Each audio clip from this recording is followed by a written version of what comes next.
She has made us stand taller.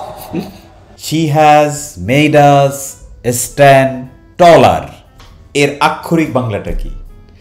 এখানে made এটা একটা কজিটিভ ভার্ব, আর এই বাক্যের পুরো অর্থটা তাহলে দাঁড়ায় সে আমাদেরকে লম্বা করে দাঁড় করিয়ে রেখেছে। She has made us feel brighter. She has made us feel brighter. R British ইংলিশও কিন্তু চলে আসে, হ্যাঁ, ব্রাইটার এটাকে বলছে ব্রাইটা।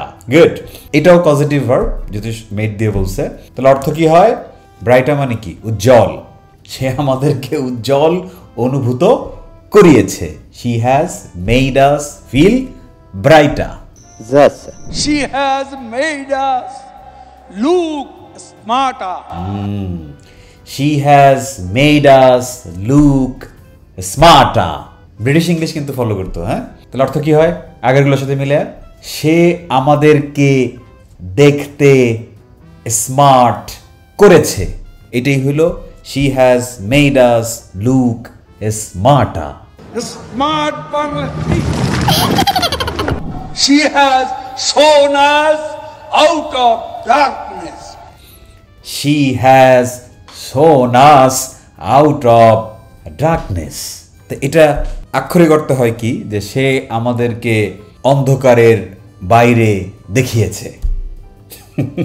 বুঝাইতে চাইছে হয়তো সে আমাদের অন্ধকার থেকে আলোর পথ দেখিয়েছে, এই টাইপের কিছু একটা।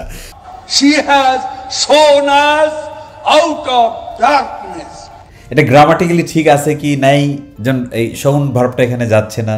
এখানে যদি বলা হয়তো she has led us out of darkness, এখানে লিডের ফার্স্ট পার্টিসিপল লেড দিলে একদম চমৎকার একটা মিনিং আসতো।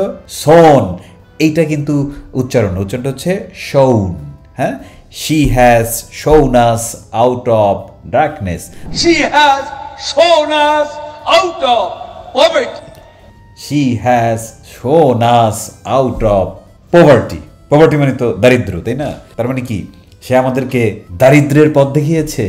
না, সে আমাদেরকে দারিদ্রের বাইরের পথ দেখিয়েছে। এরকমই হয় লিটারাল মিনিং, আক্ষরিক অর্থ, যেটা অন্যভাবে হয়তো বা ভিন্নভাবে অর্থ করা যায়।